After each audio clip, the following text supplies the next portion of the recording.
નમસ્કાર. હાલમાં પીએમ મોદીના ભાઈ પ્રહલાદ મોદીની કારનો એક્સિડન્ટ થયો છે. વડાપ્રધાન નરેન્દ્ર મોદીના નાના ભાઈ પ્રહલાદ મોદીને અકસ્માત નડ્યો છે. પ્રહલાદ મોદી પુત્ર અને પુત્રવધૂને ઈજા પહોંચી છે. વડાપ્રધાન નરેન્દ્ર મોદીના નાના ભાઈ પ્રહલાદ મોદીને અકસ્માતની ઘટના સામે આવી છે.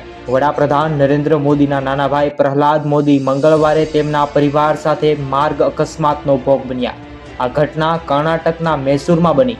અકસ્માત સમયે તેમની સાથે કારમાં તેમની પત્ની, પુત્ર અને પુત્રવધુ સહિત 5 વ્યક્તિઓ કારમાં હતા તેવી ઘટના સામે આવી છે. અકસ્માતમાં તેમના પુત્ર અને પુત્રવધુને ઈજાઓ પહોંચી છે.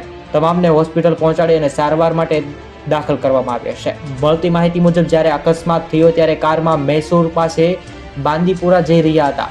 તેમની કારને ડંકાકોલામાં અકસ્માત નડ્યો. અકસ્માતમાં તેમની કારનો આગળનો ભાગ ખરાબ રીતે ક્ષતિગ્રસ્ત થઈ ગયો છે. આ ઘટનામાં તેમના પુત્ર અને પુત્રવધુની નાની મોટી ઈજાઓ પહોંચી છે અને આ ઘટના સામે આવી છે.